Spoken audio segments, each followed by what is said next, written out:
Hello everyone. This is my video series on how to install a 17 or 19 inch LCD panel to run on an arcade 1UP Generation 1 or 2 PCB.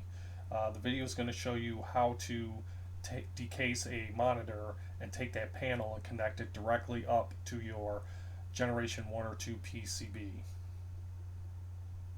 Now, a few weeks ago, I had created a video that showed how a device called the Geekworm LVDS to HDMI converter that you could connect this up to some of the Arcade 1UP PCBs to get HDMI output, which will allow you to upgrade to some HDMI monitors. That way you can increase the screen size from the original 17 inch to whether it be a 20 inch or whether it be a 32 inch widescreen in some cases. However, you could not do this with Generation 1 Arcade 1UP machines. And the reasoning being is because the Generation 1 monitors output the video signal to 1280 by 1024, which is not supported by the Geekworm board. So in essence, the Gen 1 people who had Gen 1 cabinets can't upgrade their monitor. However, that's not the case. So also a few weeks ago, I had put out a proof of concept based on a post that by Very Sneaky that said pretty much as long as the panel was 1280 by 1024, you could connect it directly up to the Arcade 1UP PCB, and therefore either upgrade the 17-inch monitor that's pre-existing in there to a different panel in case it's broke or something, or upgrade it to a 19-inch panel, which is most 19-inch panels are 1280 by 1024. So when I posted that proof of concept, I had some people inquire that, well, this could always be done, which I kind of knew a little bit by Very Sneaky's post, but it didn't occur to me that you could do it until that post. It just kind of hit me that you could. However, some in the community basically said that, well, you could always have done this. And in particular, one video that stood out was a video that Retro Ralph did about 2 years back. And I had watched that video, but at the time, he was using a Holland monitor, which cost about $200. And at that time, it didn't really click with me that it wasn't you could use any LCD panel. At that time, I thought you needed that specific model panel for it to work. It didn't occur to me that it could be any LCD panel as long as it was 1280 by 1024. So I started looking online to see if there were any really videos, how-to videos from start to finish on how to upgrade the monitor in these Arcade 1UP Gen 1 machines. And there's really nothing out there. And the reasoning for it is some people inquire about it. Some people just want to upgrade the monitor and hook it up to their Gen 1 PCB. A lot of other people have been basically hooking their monitors up to PCs or Pis. And so I kind of inquired why that is in some groups, and or seen responses from other groups of people requesting this. And the answer is usually that it's not worth the time to do it, because why not just put a PC or a Pi in there instead of running from the Arcade 1UP PCB.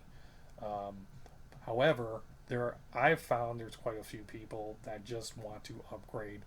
They want to upgrade the monitor in their Gen 1 cabinet, but connect it up to the PCB. And that is the reason why I created this how-to video.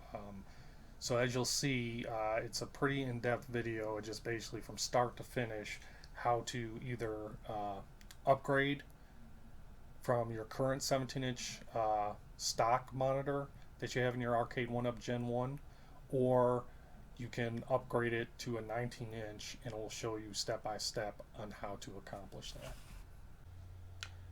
Okay, so before we go any further, I just wanted to list the A1UP cabinets that this should work on. And again, I say should because I haven't tested every one of these, but basically it's any generation 1 or 2 A1UP cab that outputs 1280 by 1024, or pretty much any PCB that outputs 1280 by 1024. Now usually these are just the generation 1 or 2 Arcade 1UP cabs that do this. And normally I sometimes lump Generation 1 as all these machines, but some people will label them Generation 2, and that's okay.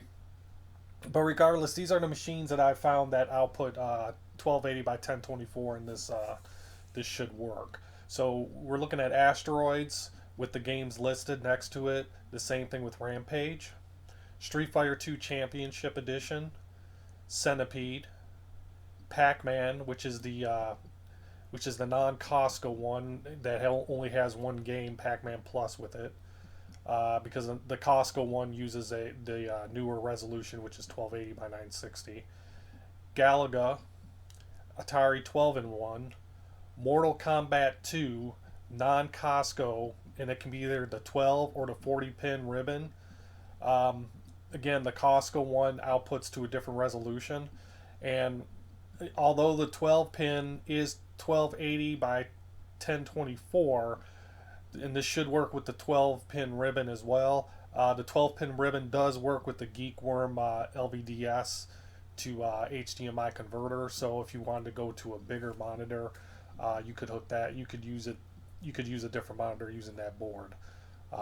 And this is really the only instance where that takes place. And then there's Space Invaders, Final Fight, Golden Tee, Asteroids Deluxe, and finally possibly Gen 1 Partycades. Now these are the Partycades that are have 4 games with them and do not have side art on them. I think there's only 2 made. I think one was Centipede and one was Pac-Man, I believe, but I could be unsure of that. But anyway, those ones may also output 1280 by 1024. Now any other cabinets like Gen 3 and after, they all used a different resolution, so this method would not work. But any of the cabinets listed above and any that I missed that output 1280 by 1024 would work for this would work for this upgrade. Okay, so this video series is going to be made up of 3 parts, which will consist of 3 different videos. So part 1, which is what you're watching now, step 1 is going to be the parts list, and this is going to be the parts list that I use. Step 2 is going to be removing the stock A1 Arcade 1UP bezel from the cabinet. This will show you how to do that without having to deassemble the whole cabinet to get to what you need. Step 3, remove the Arcade 1UP stock monitor and PCB from the bezel. This will just show you quickly how to unscrew what screws and to get that PCB off the stock monitor itself. Then step 4, we're going to prepare parts for assembly for the 17-inch and the 19-inch mod. That's going to include cutting wood strips, cutting electronic back panel, adding PCB feet to the electronic components to put on the back panel later. We're also going to show you how to decase a 17-inch monitor and also to decase a 19-inch monitor for whatever mod that you're going to do. And then we're also going to add, after we decase the monitors, we're going to add brackets to the LCD panel so that this can be attached to the Arcade 1UP bezel later on. So in the part 2 video, it's a continuation of step 4, which is preparing the parts for assembly, but you only have to watch this part of the video if you're only doing a 19-inch mod. So that includes additional cuts to wood strips, drill screw holes for new bezel plexiglass, cut poster board for bezel border, measure and cut outline on A1UP bezel for 19-inch LCD panel, and then making sure that 19-inch LCD panel fits in a new cut bezel. Again, this part is only if you're doing a 19-inch mod. If you did part 1 and only doing a 17-inch mod, you would go directly to part 3 to finish up the assembly of the monitor. Okay, so in part 3, we're going to continue on and assemble the LCD panel, and that's going to entail what we're going to do in step 5. So in step 5, there'll be 4 separate segments, and you will fast forward to the segment that corresponds with what mod that you're doing. So there'll be 4 segments. There'll be the 17-inch horizontal monitor mod, the 17-inch vertical monitor mod, 19-inch horizontal monitor mod and the 19-inch vertical monitor mod. And again, in the description below on the part 3 video, it will tell you which segment to go to play the video that matches what mod you're doing. Now in each of those videos, it's going to show you the following. It's going to show you how to glue the wood strips to the back of the bezel, and then line up the LCD panel and check alignment. Screw the LCD panel to the back of the bezel. Add electronic components to the electronic backboard. Attach the electronic backboard or panel to the back of the bezel, and at that time we'll also connect up the LCD lamps to the inverter board and connect the LVDS cable to the monitor. And then finally do a test on the LCD panel to make sure everything works before we put it back into the arcade 1UP cabinet. Then step 6, we're going to install the bezel back to the arcade 1UP cabinet, which is pretty much just a reverse of what we did in step 2, and get everything in there and power it on. And then finally in step 7, I'm going to show you how to move the cables to the LCD controller board. Now the focus of this video is to attach the LCD panel to an arcade 1UP PCB, but as I'll show you when we do the parts list, you can also purchase the LCD controller board. Using the LCD controller board, you should be able to connect up a PC or Pi if you desire later on to go that route, and you already have the LCD controller board in place to do that. All you have to do is take the cables that you connected to the arcade 1UP PCB and transfer them over to the LCD controller board. And this step 7 is going to show you how to do that. And once we move the cables over, we'll hook up a PC to it just to show you that it does boot up to that using that LCD controller board once we move the cables over. So before we finally begin, I just wanted to make some final comments and questions before we start. Basically, these are just some comments and some questions that are usually asked that I just want to address. First off, in the video, there's going to be some measurements in the video that doesn't correspond with what is displayed on the screen or what I state. If there's any discrepancy that's in the video, like in some parts of the video I mismeasured, I'll make note of that in the video, and I'll also make note of that on screen, because on the screen I usually show you the measurements while I'm talking as well. So just know that whatever I say in the video and what's displayed on the screen is correct versus what's actually shown in the video. So there's some things I had to go back and correct, and I couldn't reshoot the video. Also, you can follow the video exactly as this is or use it as a guide. Now, some people, when I did this video, I created the video to be as simple as possible, meaning that someone who doesn't have any woodworking skills or someone that doesn't have access to power tools, my objective was, okay, how can I make this video for someone that doesn't have a whole lot of power tools and things of that nature? And for example, like for the 17-inch monitor upgrade, you could probably get away with just using a saw and not using a jigsaw, or just using a regular screwdriver to put the screws in instead of using a power drill. Now I use a power drill and a jigsaw, but some people don't have access to it, and that's how I approach the video. So if you have a simpler way of doing it, then by all means just use this as a guide. Again, you don't have to follow exactly what it is, but just know that the approach I used are for people that do not have necessarily access to a bunch of power tools, and that they don't necessarily have a whole lot of woodworking skills. So that's what I did the video for. It's also suggested to watch the entire video series. Now I know that's a big ask. Some people aren't going to do that. That's why I kind of broke it in. If you look in the description, I kind of put basically in time breaks, basically where in the timeline you need to go to watch the certain parts of the video. But I suggest you watch the entire video to see if this project's for you. And again, I know that's hard because one, this is it's a long video series. I'm not going to I'm not going to argue that, but the reason why it's so long is because I wanted to make sure I got all the detail that I could, and to display everything that you needed, so that there's no question of what you need to do.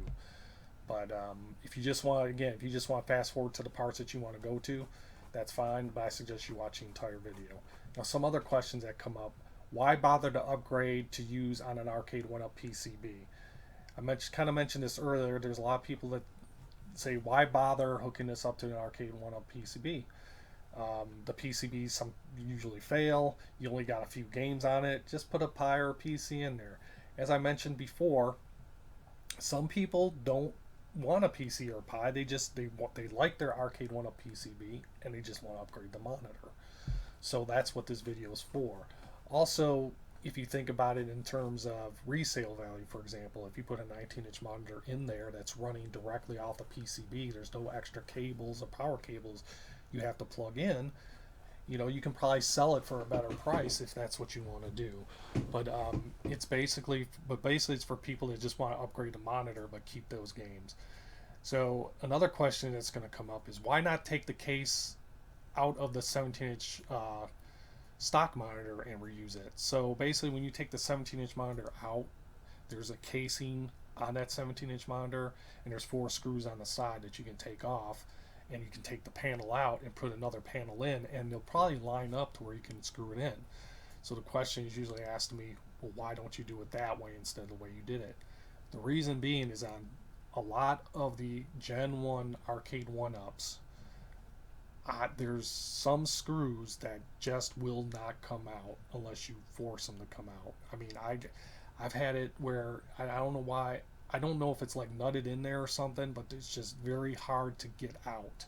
And because of that, I decided, one, just to do it the way I did it, and two, and people just want to keep the monitor as it is and not, reuse anything, they can always go back and put it back in there. Now, again, it's up to you if you want to do that. Now, you can easily just unscrew that case and put it in there, but this video is not going to do that. This video is going to show you a different way on how to do it. And also, the video will not show you how to cut plexiglass. It's going to be assumed that you're going to take the plexiglass to get cut. In this case, taking it to Lowe's. Lowe's is probably the only place I know that cuts plexiglass for you when you purchase a panel. So the best bet is, and again, I'll reiterate this, is basically take your Arcade 1UP acrylic bezel, take it to Lowe's, buy a panel, and then have them cut it for you. This is to ensure that it's as straight as possible. This cut is as straight as possible. Now the measurements may be a little bit off, but for the most part, it's better than trying to cut it yourself. Also, if you do not want to cut the stock Arcade 1UP bezel, you can cut your own panel. So some people may not want to, if they're doing a 19-inch upgrade, they may not want to cut the stock Arcade 1UP bezel. They may want to keep it just in case they want to swap it out to the 17-inch, and that's fine. Just measure it like you just take the stock Arcade 1UP bezel and make your measurements to cut your own panel for that. However, just keep in mind that there's some other holes that you're going to have to drill and measure yourself. For example, on the top there's two holes drilled, and these are used for screws when the bezel's in place to screw into the back of the Arcade 1UP marquee. Now, some people don't use those screws at all, but if you want that, but if you do cut your own panel, just know that you'll have to drill those holes and measure them yourself. And the same thing with the cabinet brackets that attach to the bezel from the back when you put it in the Arcade 1UP. You'll have to drill those little holes as well to hold the bezel in place. And also, just to add a note, this video is geared towards connecting the LCD panel to an Arcade 1UP stock PCB. So, but we're going to show you how to connect it to your computer as well. So when we get into the parts list, there's an option if you're just connecting this to an Arcade 1UP PCB. You need to buy the inverter board for that. And the inverter board powers the lights on the LCD panel. Now, you also can buy the LCD controller kit, which also includes the inverter, which is what I did. I bought the LCD controller kit because I'm going to put the LCD controller in there as well, just as a in case you want to upgrade to a PC or a Raspberry Pi later, then essentially you just move the cables from the Arcade 1UP PCB over to the LCD controller board, and then through a HDMI cable you'll have to, you can plug it in and power it on. Now the video is not going to show. Video is just going to show you how to connect it up and get power to the PC. It's not going to show you how to hook up like controllers, power button, or things like that. It's just going to show you how easily it is to move everything over to the LCD controller so that you can hook up a computer to it without having to take anything out. And finally, just to note, I'm not responsible for any damage to your Arcade 1UP PCB, LCD panel, or any other damage that may occur. These are all things that I followed to get everything working. However, I can't be held responsible if something breaks or if something doesn't work anymore. So please know that you do these at your own risk, but know that I've gone over this a dozen times at least to make sure I had everything correct and everything so that everything will work properly. Okay, so I wanted to add one more thing in here and talk about the LCD panel. So essentially you're going to be decasing a 17-inch or 19-inch monitor to get the LCD panel. Now in the video I use Dell monitors, specific models, but you don't have to use those specific models. You can use pretty much any monitor should work that's 17 or 19 inch that has an output of 1280 by 1024. And most 17 and 19 inch monitors usually do have that resolution. So, but of course this video is not going to show you how to do every single type of monitor. I'm only going to do the two. However, I have decased other monitors as well. And if you look in the description of the part 1 video, which is this video, it will show you the ones I decased and if there are any types of modifications that you have to make to it, to the steps in here in order for it to get the fit. But generally, LCD monitor, the displays are usually the same size. I ran into a few where they were a little bit thicker than some, but for the most part they are usually the same size. Okay, so since I'm on the subject of the LCD monitor, I just wanted to go over a few things of the LCD monitor that you want to use before we go into the parts list. So you want to make sure the LCD monitor has the resolution of 1280 by 1024.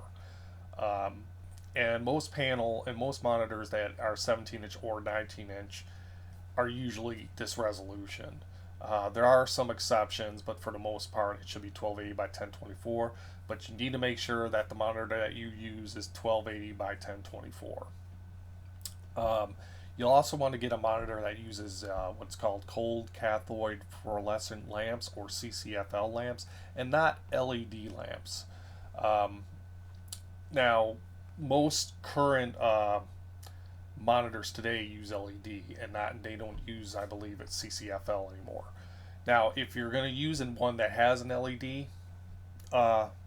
lamp, you would need to buy a different inverter board. The inverter board, which is used to power the lamps for this project, is specifically for CCFL power those lamps. So if you use LED, you'd have to get a different inverter. But even if you get a different inverter, it may not work, and let me explain that. So I had one LED monitor that I tested. I just wanted to make sure if I could get it to work. And I bought an inverter board, and I plugged it into the Arcade 1UP PCB. And when I tried to power it on, I wouldn't get anything. I wouldn't get sound or anything like that. And when I used the 12-volt adapter that I use, has a little light indicator, indicating that it's got power. Well, what would happen is when I turned on the Arcade 1UP game, that little light would dim and would start to flicker, which is an indication to me that probably that the power drain on there, it was just trying to drain too much power. Now I could be wrong on that, because from my understanding, LED lamps versus CCFL lamps, LED lamps usually don't use as much power as the CCFL lamps, so it kind of doesn't make sense to me, but that's what I was seeing. So, and it could be that I had the wrong inverter board for the LED. But in any rate, the one LED monitor that I had that I hooked up, I couldn't get it to work with the arcade 1UP PCB. So, and for the fact that we're using an inverter board for CCFL lamps, is an indication that you probably want to go with that type of monitor instead of LED. And the current monitors that use LED lamps are probably a little more expensive than the CCFL ones, which are older. So you may want to just stick with the CCFL ones if you can. So next question on your mind may be, well, how do I know which is CCFL and which is LED? Well, there's usually some ways you can tell. One, looking at when the monitor was manufactured. Usually CCFL monitors that use CCFL lamps usually were made in the early to mid 2000s. It could have been made a little bit later than that as well, before LEDs were lamps were used. Um, so usually, if the manufacturer date is usually early to mid 2000s, you can pretty much be sure that those are using CCFL lamps. Now again, some later than mid 2000s may also use it, but it's a good indication. Also, CCFL monitors that use CCFL lamps usually only have VGA or VGA and DVI ports on the monitors. This is also an indication, at least from what I find.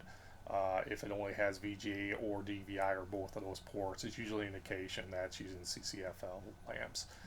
And of course, the main thing to check is to get the model number of the monitor that you want to buy and go online and check the description of the monitor online. It should tell you if it's using CCFL or LED lamps, and of course, if it's using CCFL lamps, that's the one you want to go with. Um, so again, just to be clear, you probably want to get a monitor that's using CCFL lamps and not LED. Again, that's your preference, what you want to do, but that's the way I would go. Just keep in mind, if you do use LED lamps, you'd probably have to buy a different inverter board than the one listed when we get to the parts list. Now, I also want to make a note that the size of the LCD panel that you pull from the monitor may vary.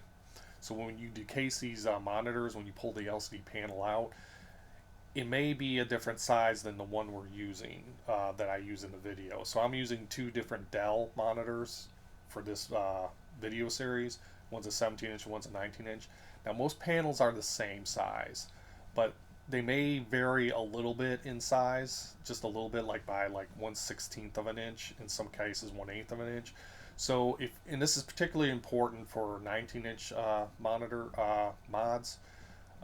Just note that in the video where I tell you to how to cut the outline for the monitor so you can put it in place, that if it doesn't fit, that you may have to adjust those measurements a little bit. For the most part, again, the LCD panels that I pulled, the measurements aren't too far off, so you shouldn't run into problems, but you never know, and just want to make sure that you know that even though the dimensions and the measurements I give you in the video, once you make those cuts, you may still have to modify those just a little bit to get the monitor to fit and things of that nature. Also want to note that the CCFL lamps on the LCD panel, it may either have 4 or 2 lamps, meaning that the inverter board that we use is for 4 lamps, but you can use it for 2 lamps. But and that's just me. But if you want to be safe and you find when you pull out the LCD panel it only has 2 lamps, I'll put a link in the parts list where you can buy that 2-lamp inverter board. Also keep in mind that on some of these LCD panels, the ports on the connectors on the CCFL lamp cables, the connectors may be different. So, for example, most of the monitors that I've come across, when you unplug the lamp from the LCD panel or from the inverter board that's built into the monitor, it usually has like 2 pins and you can unplug it. and the inverter board that we use is compatible with that. However, there's some monitors that have like they may have proprietary little ports, and therefore you have to find an inverter board for that particular port. Um, so just keep that in mind as well. That you may come if you buy some obscure LCD panel that's made from a different manufacturer that's not like a Dell or an HP or a Samsung. That those ports, um, connectors that they use to connect the CCFL lamp to the inverter board may be of a different type, and you may have to find a different inverter board that supports that connector type. And then finally, the one other thing I wanted to bring up was the LVDS cable itself. Now, the LVDS cable that I use, or that I suggest that you get, is kind of similar to the one that's in the Arcade 1UP, to where on the end that plugs into the Arcade 1UP PCB, there's a ground cable that comes out of it. But that also has what's called, it has hook connectors. So if you look at the two pictures below, the one on the left, the LVDS cable that this is what plugs into the monitor. You see that it has like two hooks at the end of it. It has like two clips and it has two hooks. And the one on the right doesn't have those hooks. Now, for the most part, most of the monitors that I've tested, the LCD panels, the one with the hooks plugs in just fine. And what happens is with those hooks is when you plug it in, it kind of like clicks or snaps into place, and it just makes sure that the LVDS cable doesn't slip out or unplug. It keeps it locked in place. Whereas the one on the right, you just plug it in, and it's possible, after if you just move it around a lot, it could unplug itself. Now I found with two, it could be three of the monitors that I've tested, that the LVDS cable wouldn't plug into the LCD panel because those hooks were interfering. So I had to go with a different one on the right that was similar to that didn't have the hooks on there. Now that's fine. It's just that the one without the hooks, if you buy the one without the hooks, then what happens is it doesn't have. I haven't been able to find one that has a ground cable. So if you bought one without the hooks on there, then you would have to somehow ground your Arcade 1UP PCB, to ground it from the PCB to something else instead of from the LVDS cable itself.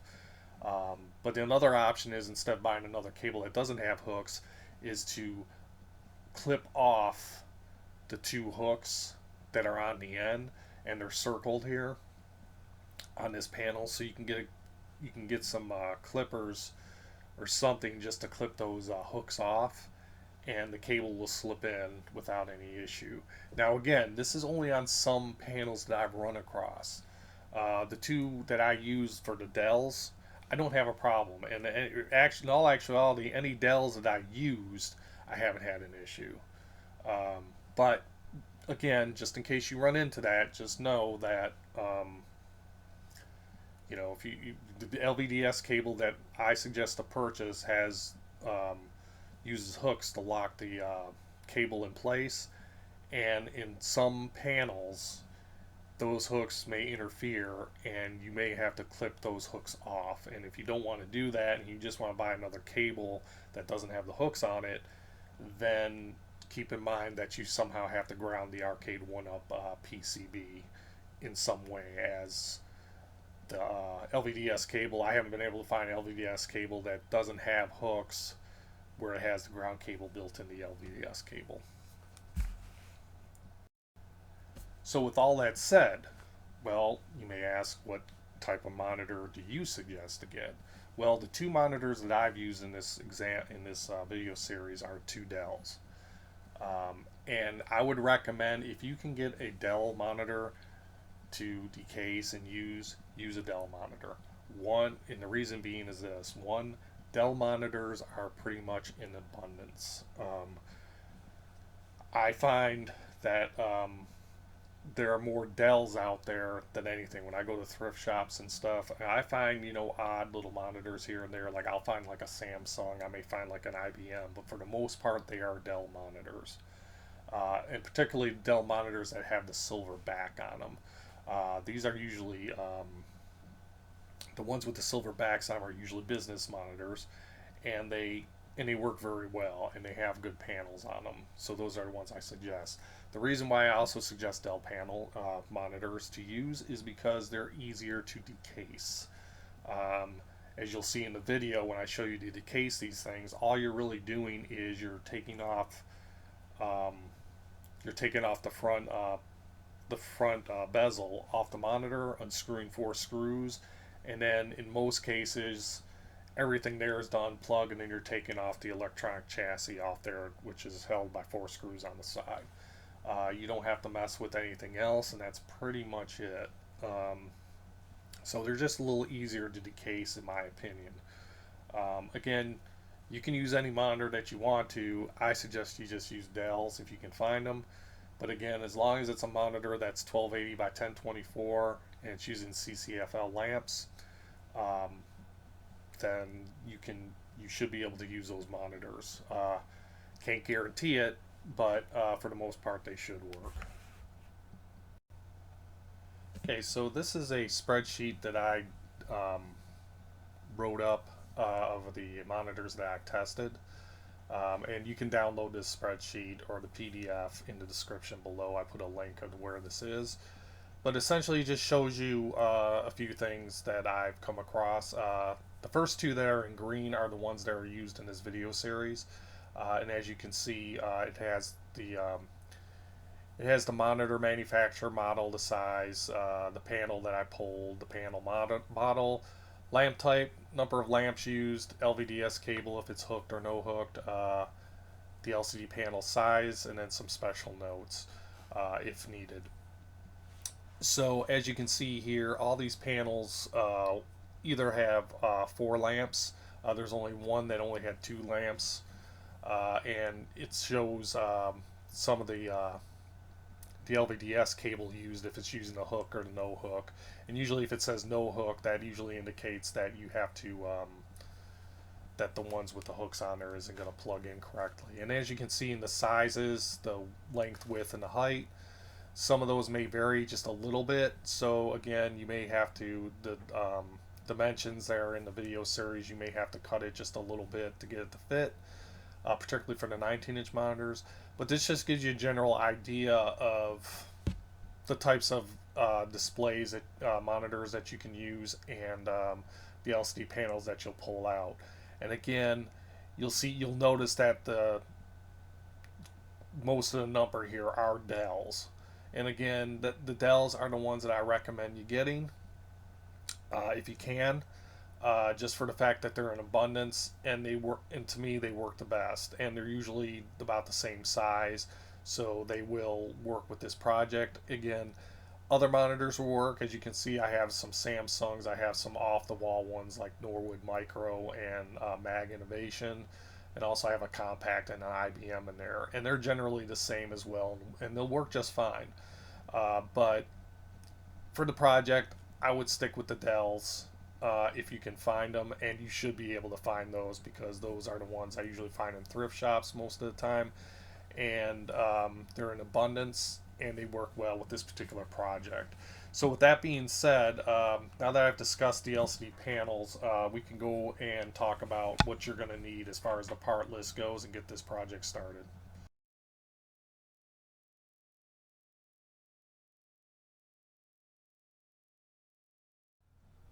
Okay, so the first thing we need to do is to get the parts that we need to do this upgrade.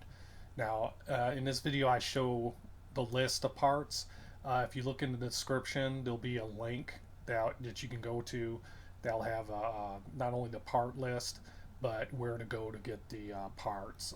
What I did was I went to different sites to get the cheapest parts that I could, um, and hopefully, but if you have a preference of a website to get these parts, then you can go ahead and do that. Or you may decide that you may not need to get all the parts listed and you may already have them on hand. But regardless, this is what I used. Okay, so first off, the parts needed, you're going to need this list of parts you're going to need for both the 17-inch or the 19-inch upgrade. So of course you're going to need the Arcade 1UP stock bezel, or you can cut your own bezel to the size of the Arcade 1UP stock bezel. Now, what I mean by that is basically that's more for the 19-inch upgrade, because 19-inch you're going to be cutting an outline to put the 19-inch monitor in. So if you don't want to alter that Arcade 1UP stock bezel, then you can use your own. You can cut your own bezel to the size. Just note that there are holes you'll need to drill. For example, the top holes that screw into the back when you put the bezel in. They screw into the screw holes that screw in the back of the marquee to hold the marquee in place. You'll have to re-drill those holes, and you'll also have to possibly re-drill the holes for where the brackets for the cabinet brackets there on the side of the cab that hold the bezel in place. So next, you're going to need the Arcade 1UP Gen 1 PCB. Metal casing is optional, but what we're going to do when we take it off the back of the monitor, we're going to use the metal casing, but you don't necessarily need it. Also going to need, of course, a 17 or 19-inch monitor that's 1280 by 1024 resolution. Usually that resolution is only for 17 or 19-inch monitors anyway, but in this case you're going to need it. Now, the monitors I'm going to use in this how-to are going to be two Dell monitors. One's a 17-inch and one's a 19-inch. But you can use any 17 or 19-inch monitor you want to. And in the description, I show you some other LCD monitors that I decased that can be used. Now, some of them may be different sizes as far as, for example, the thickness of the LCD. And you may have to adjust some of these directions for that. And again, I put that in the description. But for the most part, and if it's a 17-inch or a 19-inch monitor that's 1280 by 1024, more than likely you can decase it and use that. You're also going to need a 4-lamp CCLFL inverter board or the LCD controller board kit. Now, if you're just using this to use for the Arcade 1UP PCB, then all you need is the 4-lamp CCFL inverter board. If you're wanting to later add a PC or Pi, you can buy the LCD controller board kit, which includes that 4-lamp CCFL inverter. I bought the LCD controller board kit, so I'm going to attach both of them onto our electronic backboard. So, but if you're just wanting to use this to power to run the game off the monitor off the stock PCB, then all you would need is the lamp CCFL inverter board. Also keep in mind that once you decase the monitor, instead of 4 lamps, there may only be 2 lamps in there, so you'll only have 2 plugs. Now, you should be able to still use the 4-lamp CCFL inverter and just plug into 2 lamps, and it should still power them. However, I have not really tested this, so I don't know if there'll be too much power going through that inverter to power those lamps. So, it's a possibility that I could blow the lamps out.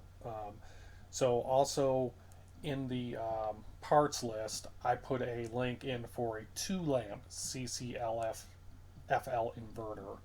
So if you open up whatever monitor you decide to decase, if it has only 2 lamps, again, you can still use the 4-lamp CCLFL, but if you don't want to take a risk, then there'll also be a listing in the parts list to purchase the 2-lamp CCFL inverter instead, and that should work with it just fine. Next thing you're going to need is the LVDS cable with ground cable attached. Now, the reason why we're buying this cable instead of the one that comes with the LCD controller board, if you bought that, is because, one, it's a longer cable. It gives us a little bit more room to put equipment on, and 2, it has the ground cable on there, so that we can ground it directly to the Arcade 1UP PCB. Now, if you decide to just not to forego that cable and use the one that comes with the LCD controller board kit, if that's what you buy, then you would have to ground it somehow, ground the PCB. And this video doesn't show you how to do that. But if you bought the 4-lamp CCFL inverter only, you would have to buy the LVDS cable with the ground cable attached. So the next thing you're going to need 10 L-type PCB mounting feet legs with machine screws. The kit I tell you to buy will have all that in there. You're going to need 8 number 6 half-inch wood screws. You're going to need 4 number 6 1-inch wood screws. You're also going to need 1 panel of basswood. That's 1/8 inch by 2 inch by 24 inch. Now it can be any 1/8 inch material. I just find the basswood is, you don't need a saw to cut the basswood. We can cut it with a utility knife, and we only need a small amount, so that's why I suggest to get this panel, and you can usually get it from a hobby shop. You're also going to need 6 4-inch ratcheting bar clamps. Again, I just use the bar clamps. You can use any clamp that you want. 1 poplar wood panel that's 1/2 inch by 5.5 inch by 24 inch. Now, when you when you buy this, it's actually going to probably say it's 1/2 inch by 6 inch by 24 inch, but the actual is going to be 1/2 inch by 5.5 inch by 24 inch. Next, you're going to need 4 Hillman 1.5 inch by 0.5 inch by 0.5 inch steel angle brackets. These you get from Lowe's specifically, but if you can find them elsewhere online, these are the brackets you want to get. Now these brackets have 3 holes on them, but if you can't find those, there are other brackets that have 4 holes or 5 holes respectively, and you can get those as well to use the mount. And these are used to put on the sides of the LCD panel once we get it out of there. You're also going to need to get 1 utility knife with fresh blades. We want sharp blades because of the cutting we're going to do. We need 1 black Sharpie. We need 1 metallic ruler that's 36 inches minimum in length. And the reason you don't necessarily need to get a metallic ruler, you can get a different one, but if you get a 19-inch, if you're doing a 19-inch upgrade, we'll use that ruler as a straight edge to cut our poster board and whatnot, and we'll explain that more once we get into the 19-inch part list on page 2. You're going to need a wood saw.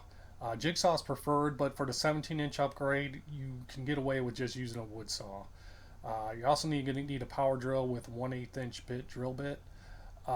Again, this is optional. You may be able to get away with just, there's only 8 screws to screw in, so you may, on the back of the monitor, you may be able just to get away with screwing the screws in without pre-drilling a hole.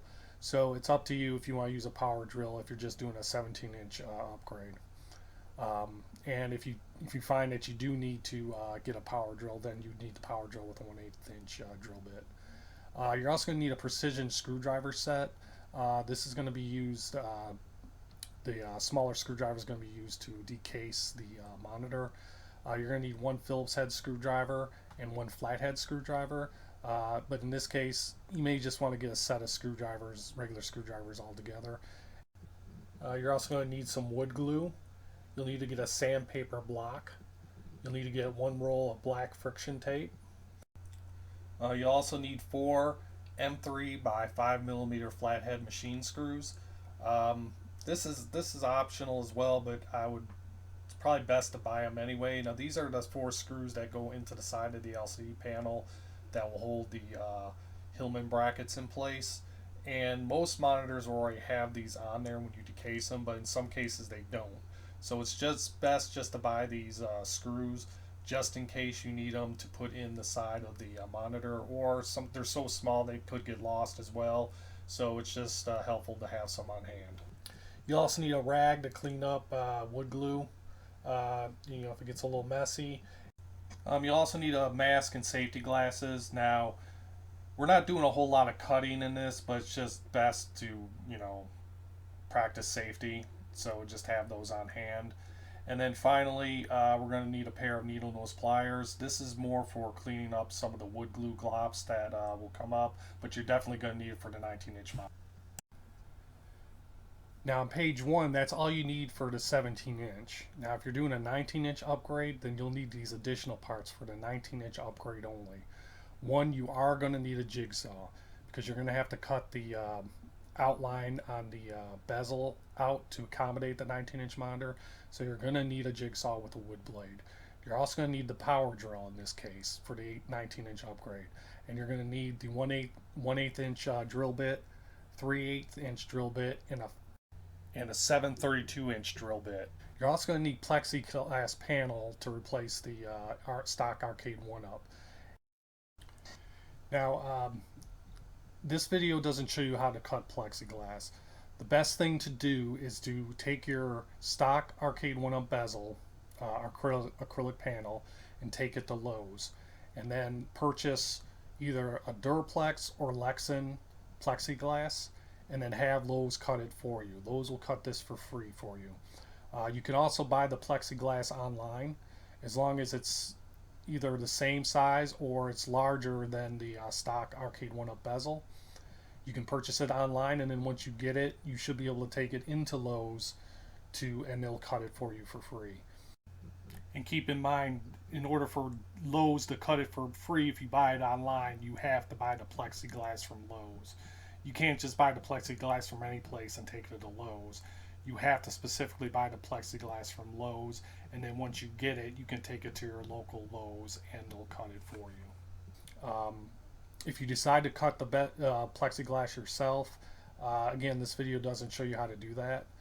You could do it with a jigsaw with a special blade specifically for plexiglass, but I recommend that you have Lowe's cut it because you'll get the closest and straightest cut. It'll still be maybe a little off by Lowe's, but at least it'll be close enough. But again, if you want to do it yourself, that's fine. You're also going to need one sheet of poster board or drawing paper. Again, this is used for the in between the bezel and the plexiglass, the outline, and usually we'll get a black poster board. But you can get any color you want, but black just seems to be the best one to get. You're also going to need two 6-inch ratcheting bar clamps. You're also going to need one white colored pencil. This is optional, but if you're using black poster board, it's best to get a white colored pencil so you can, when you draw on it, you can see the lines, and you're going to need to see those lines so we can cut the outline once we measure it. And then you're also going to need one straight edge, and this is used as a straight edge to cut along when we cut our poster board and such. So if we have a straight edge, we can hold it down and then cut it with the utility knife. You can use scissors once we all measure it out. You can use scissors to cut it out as well. That's why I say it's optional. But I prefer to use a straight edge with the utility knife. And if you purchase the metallic ruler, you can use that as your straight edge as well. And finally, you can purchase a 7-inch carpenter or rafter square. This is optional. I use this to draw my straight lines as far as when we put our marks. When we start getting into the video, when we put our marks on our measurements, you can use your ruler to connect those marks to make the straight line. I usually use the carpenter or rafter square to draw, the partial line on the left and right, and then use the ruler to complete it. It's my personal preference to try to get as straight a line as possible, but you don't have to purchase this. You can just use the ruler to complete your straight line once you make your measurements.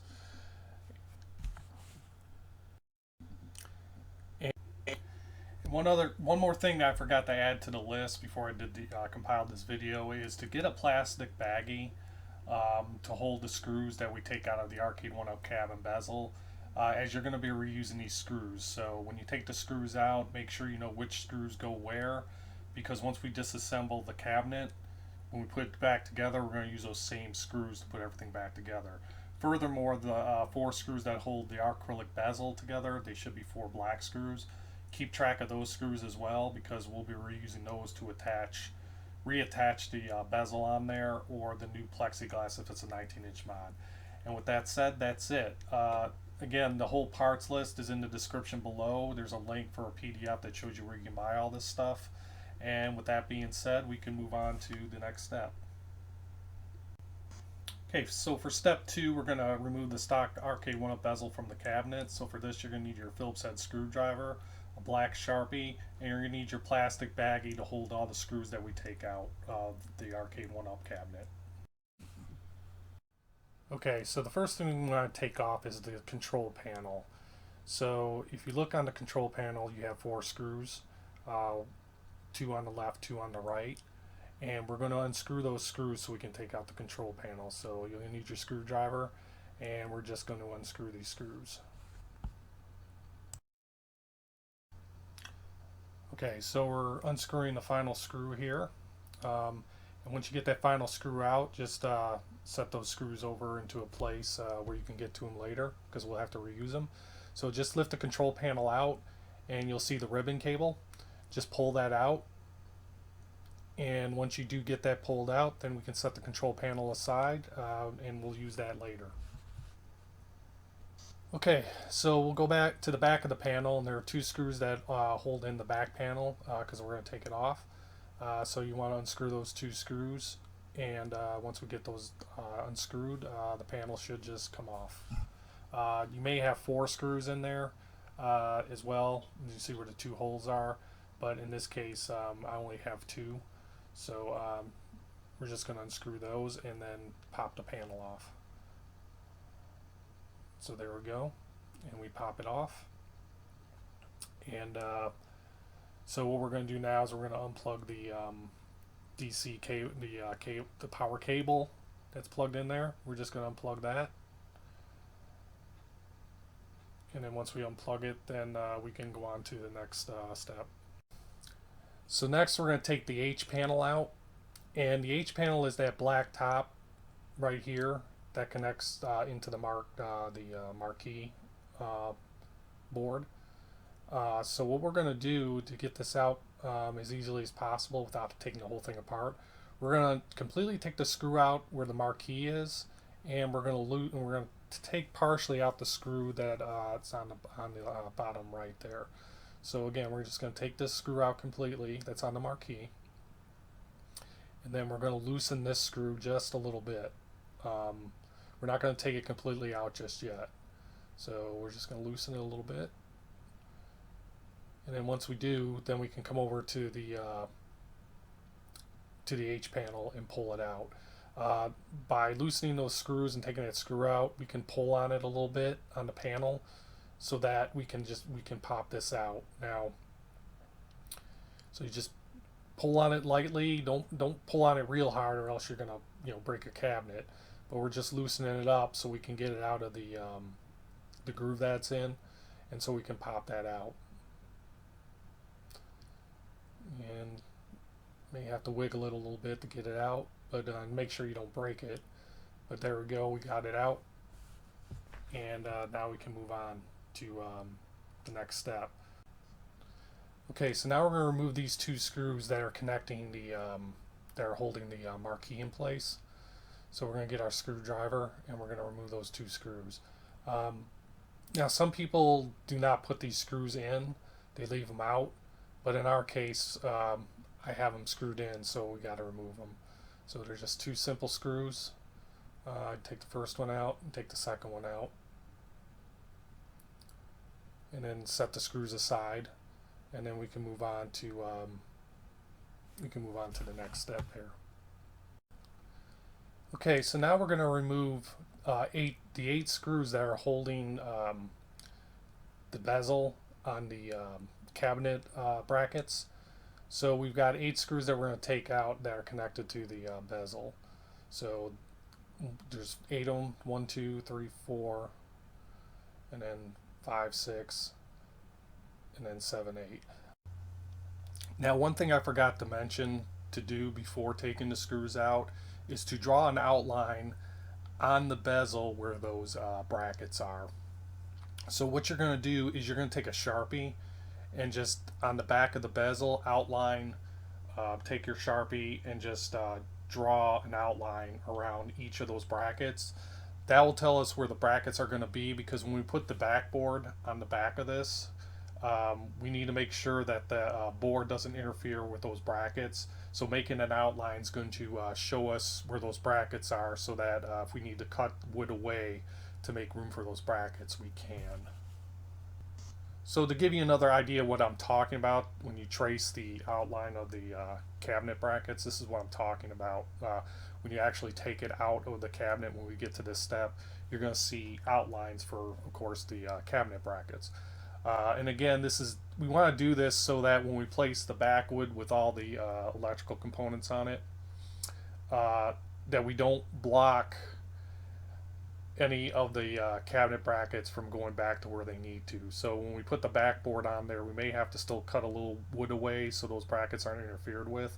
But I just wanted to show you this to make sure that you draw an outline of the brackets before you unscrew everything, so that we have a general idea where those brackets are going to be located. Okay, so now that you made outlines of the cabinet brackets with the Sharpies, of course it's not shown here because I forgot to do it. But now we're just going to remove the 8 screws that are connected to the bezel. Now again, you don't want to remove the screws that are connected to the side of the cabinet, just the 8 screws that are connected to the bezel itself. Okay, so once we get the final screw off, that's it. We've unscrewed all the those screws. Again, do not unscrew the screws that are in the side of the cabinet. We don't want to take these brackets off on the side of the cabinet. So once it's done, just unplug the cable and we move on to removing the marquee.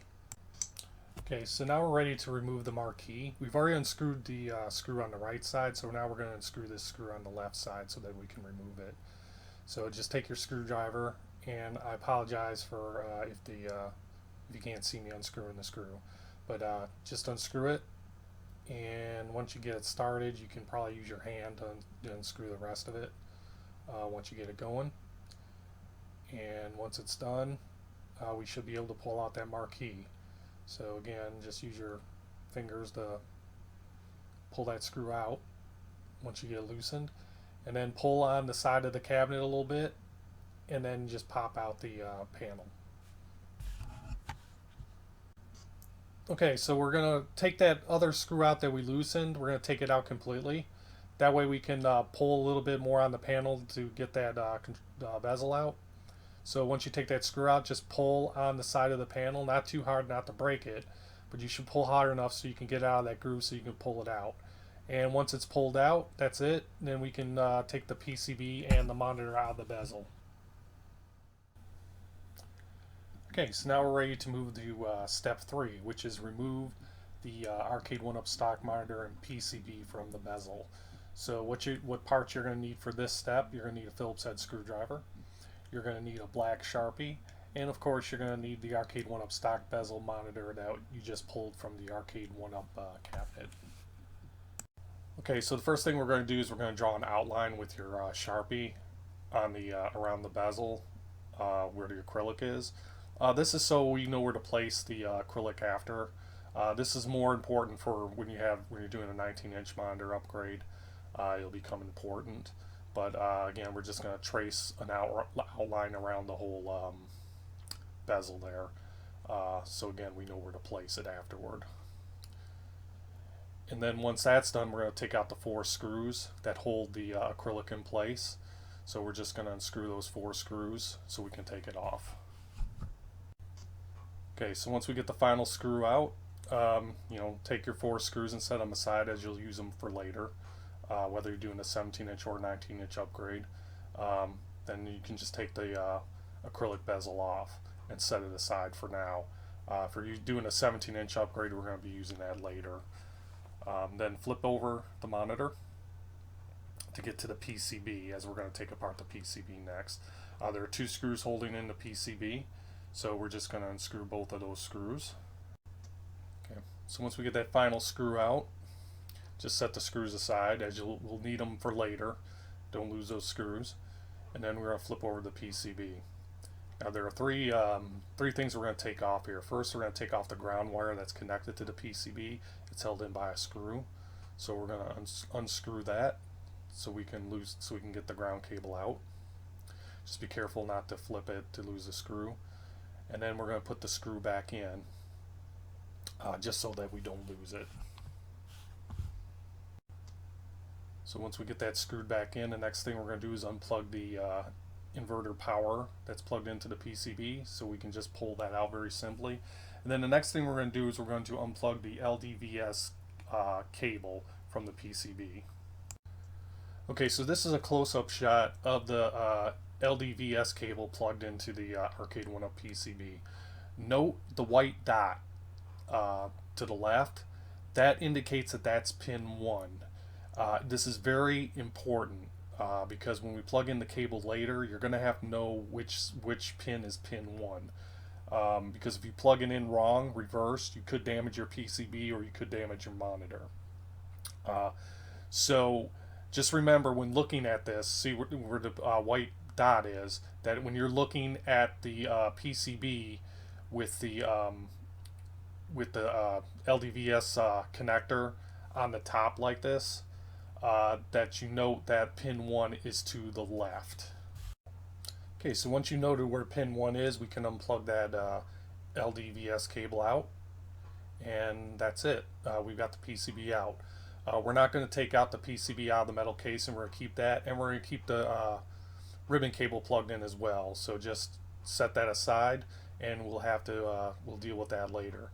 Now flip the bezel back over, and now we're going to take out the screen. There are 8 screws that hold in the screen, so we're just going to unscrew all these screws so we can pop out that monitor. And then we're going to take out that final screw, and once we do, the monitor should just pop out of the bezel. And once we get it out, that's it. Just set that monitor aside. We're not going to need that anymore. And we've got our bezel, and now we can move on to the next step. Okay, so now we're ready for step 4, which is prepare parts for assembly. So this is going to consist of 6 sub-steps. So the first step is to cut wood strips. Then we're going to cut the electronic back panel. Then we're going to add the PCB feet to the electronic components. And then sub-step D is decase 17-inch monitor, and sub-step E is decase the 19-inch monitor. Now, you just go to whatever sub-step you need to, depending on if you're doing a 17-inch or 19-inch monitor mod. So the next sub-step after that is add brackets to the LCD panel. Okay, so for step 4, the first sub-step that we're going to do is we're going to cut the wood strips. And what you're going to need, then the parts you're going to need for this sub-step is you're going to need your basswood, which is the 1/8 by 2 inch by 24 inch, or the 1/8 inch material that you did buy. You're going to need a black Sharpie. You're going to need your metallic ruler or the ruler you purchased that you want to use. And then finally, you're going to need your utility knife with a fresh blade in it. So we need 2 cuts of basswood at 1/8 inch thick by 3/4 inch by 13 1/4 of an inch. So if you bought the strip of basswood that I suggested, which is 1/8 inch by 2 inch by 24 inch, this is how you cut it. So if you're looking at it vertically, so it's 2 inches wide, so you're going to measure 3/4 of an inch from the left and 3/4 of an inch from the right, and draw your line, and then also measure down the height of it 13 1/4 of an inch and draw a line. And these will be your cut lines, and this is the way that we're going to cut this strip of wood to get our 3/4 inch strips that we need. Okay, so we're going to make our measurements. So the first thing, we're going to take our ruler, measuring from top to bottom. We're going to measure 13 1/4 inch. So we're going to take our ruler and mark it with our little marker. And then once we mark it, we're just going to draw a straight line. It doesn't have to be straight, doesn't have to be perfect, just to draw a line there so that we got it there. And then once we have that, then we're going to take our utility knife and we're going to score it so that we can cut the board. The basswood is so thin that you can use the utility knife. Now, if you're not using basswood or basswood, however you pronounce it, and you're using something else like a harder wood, you'll probably need a saw to cut it, and the utility knife's not going to work here. But again, we're just going to score it a few times, and then once we score it, it's a little difficult sometimes, so that's why you need a sharp blade. But once we score it, and we should be able to break this piece off here. as you can see, and we set aside the other piece of wood that we don't need. So there's our 13 1/4 inch cut that we have there. So now that we have that cut, now we got to measure our 3/4 of an inch. So from each edge, we're going to measure 3/4 of an inch over. So we're going to take our ruler, and from the left to the right, we're going to measure 3/4 of an inch. We're going to mark it with our Sharpie, and then we're going to do the same thing from the right to the left. We're going to measure 3/4 of an inch as well. And then we're going to do that from the bottom too. We're going to do the same thing. We're just going to measure 3/4 of an inch from the left to the right, and 3/4 of an inch from the right to the left. And then once we got those two from the top to the bottom, we're going to take our ruler, and we're just going to draw a line. Again, it doesn't necessarily have to be straight, but we want to try to make it as straight as possible.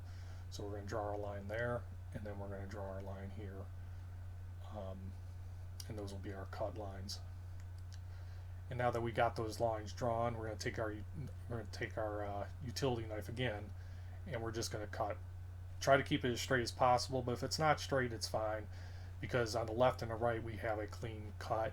So if this other end isn't cut straight, that's fine. It doesn't necessarily have to be perfect. So just cut your strip off there, and then go to the other side. Just be careful not to cut yourself, because when you're dealing with this stuff, just kind of take your straight edge, your utility knife, and just drag it down to make the cuts. And then once you got it cut, that's it.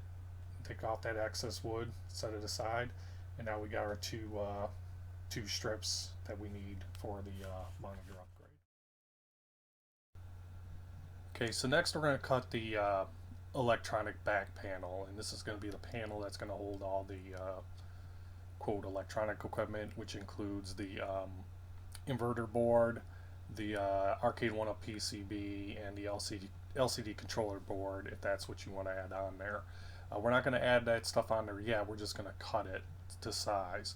So what the parts that you're going to need now are the poplar wood panel, which is a 1/2 inch by 5.5 inch by 24 inch.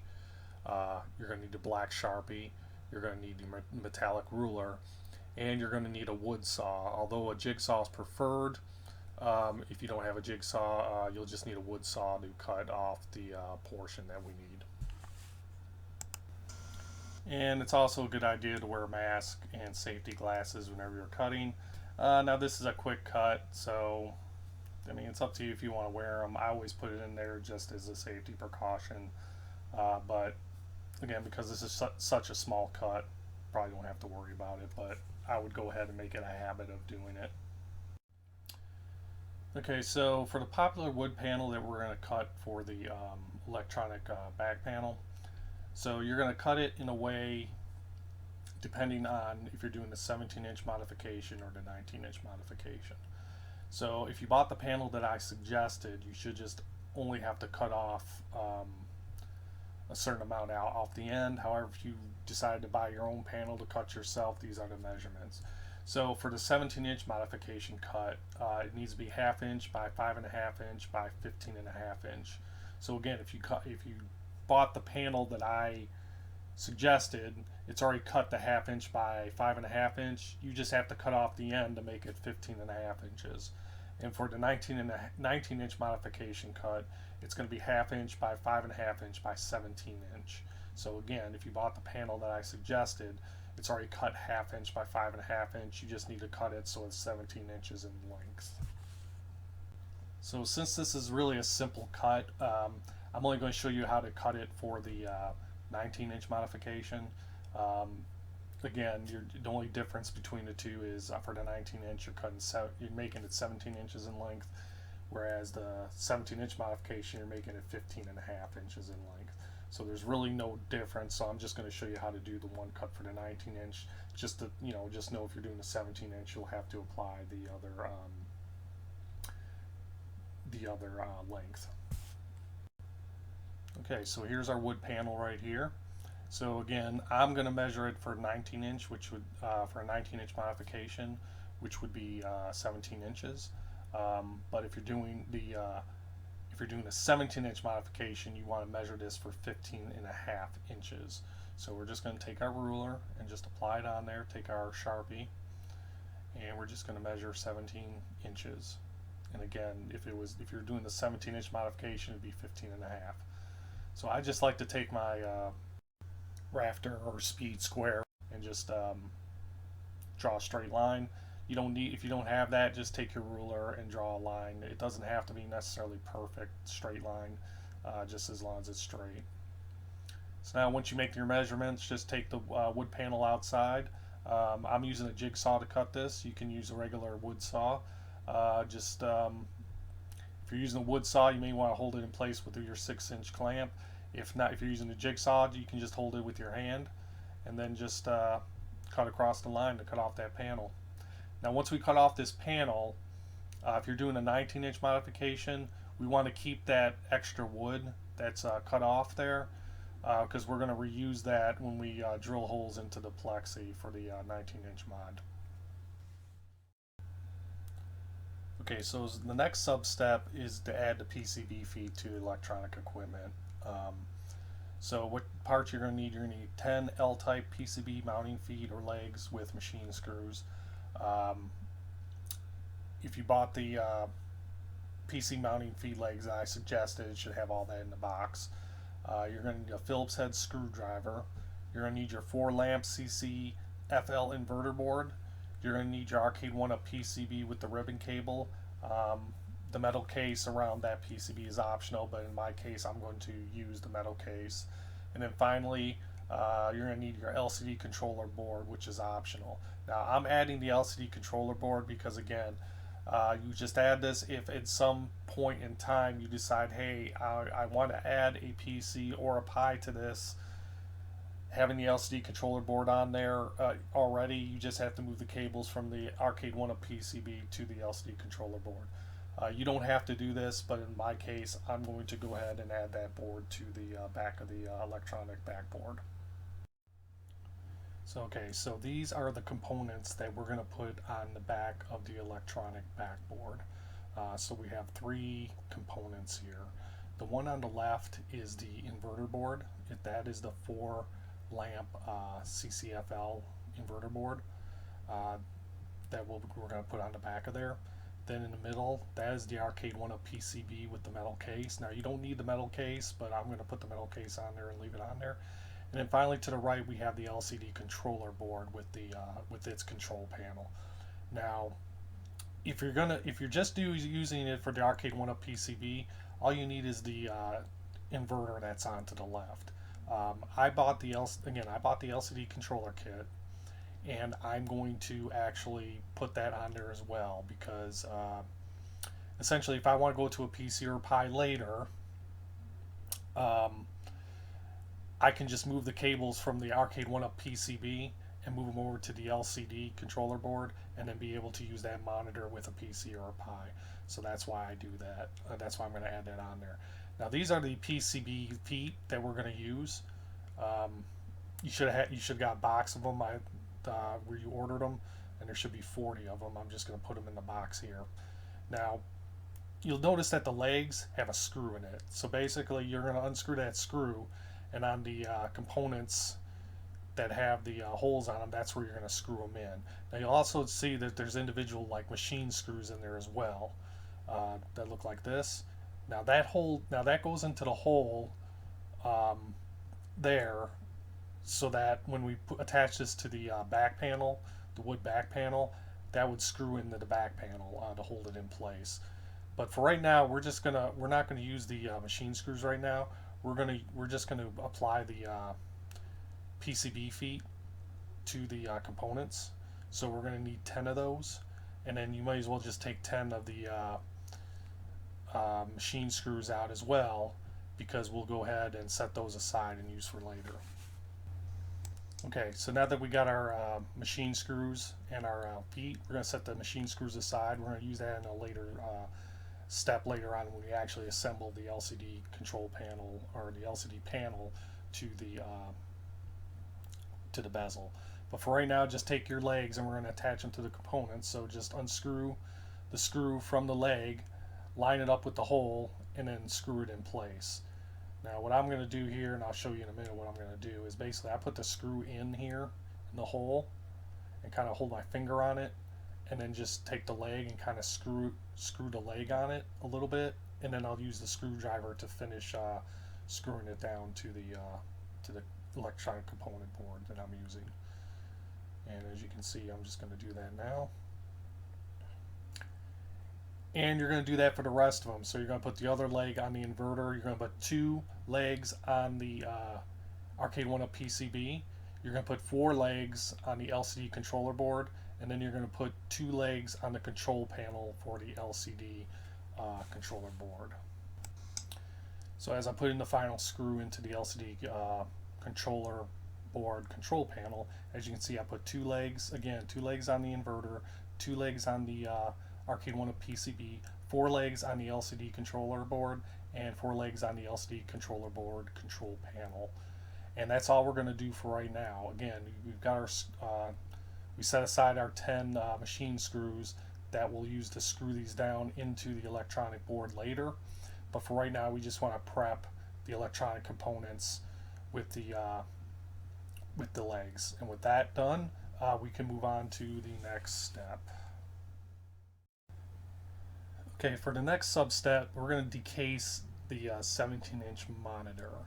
So let me just explain how I'm doing this. So basically, this sub-step, you're decasing the 17-inch monitor, and in the next sub-step, which would be sub-step E, that's going to decase the 19-inch monitor. So basically, if you're doing the 17-inch mod, then you're going to watch this video, and then you'll fast forward to sub-step F, which is going to be add brackets to the LCD panel. If you're doing the 19-inch modification, you're going to skip this part, or skip this sub-step, and you're going to go to sub-step E, which is going to be decasing the 19-inch monitor, and then watch sub-step F, which is add brackets to the LCD control panel. So if you're doing the 17-inch mod, you're going to stay here, and this is the parts that these are the parts that you're going to need. You're going to need a 17-inch monitor that's 1280 by 1024. The model I'm using is a Dell 1707 FPC. You can use pretty much any Dell, or not even a Dell, you can use any 17-inch monitor as long as it's 1280 by 1024, and we pull out the panel. Now, for most Dells that have the gray back on it, you can follow the steps that I'm about to do to get the LCD panel out. Now, other models like Samsung, IBM, HP, you may have to do some things a little bit differently. So you'll have to go online and look for how-to videos on how to decase those monitors, if they're different from how the Dells are decased. Also, when you pull the panel out, sometimes in most cases the panel should be about the same size, but in some cases they're a little thicker. For example, the IBM panel that I pulled out during my testing was a little bit thicker. So basically what I've done is some other model monitors that I pulled out the LCD panels from, I put that in the description of ones that I know that I pulled out and they work. But I also added notes to any modifications you have to do to any of these steps. Like for example, with the IBM, in the description, that panel's thicker, so you may, for example, the wood panels that we did 1/8 inch on, you may have to do it a little bit thicker than 1/8 inch. You may have to do 1/4 inch. But again, look in the description to find out if any modifications have to be made to any of the steps.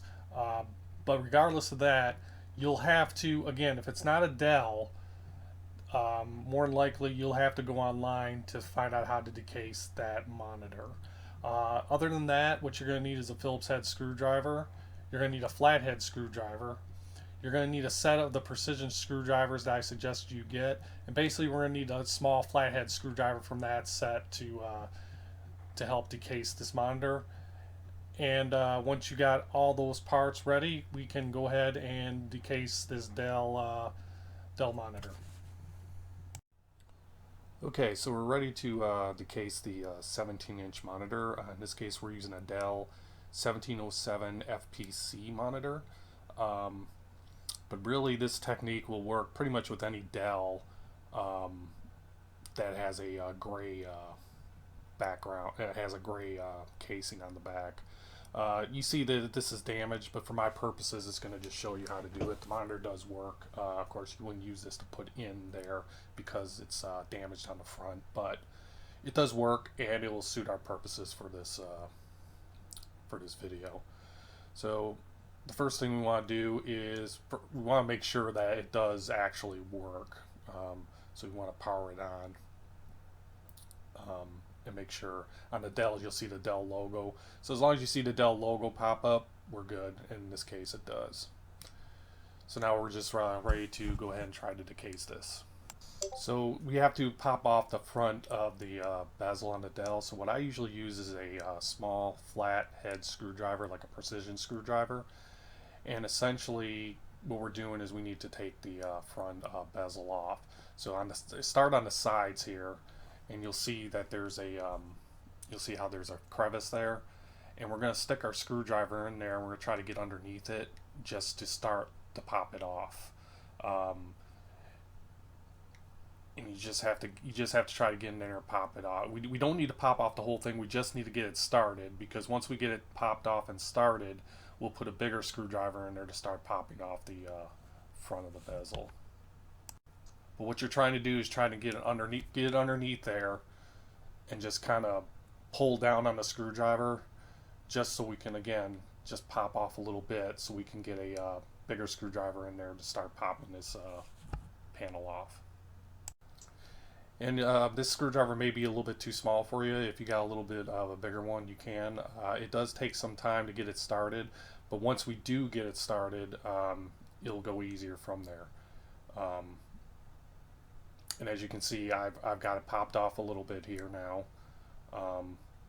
So now we're going to switch over to a bigger screwdriver.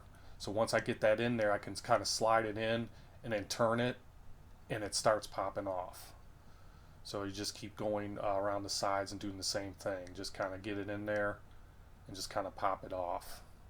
Now on the top part of this and the bottom part of it, you kind of have to stick the screwdriver in the crevice and kind of lift up. You're not turning it like you did on the side. You're kind of pushing it in, and then you're just kind of pulling it like a lever, giving it leverage so it just pops off, is what we're doing right now. And once you get started off, it starts becoming easier to pop off.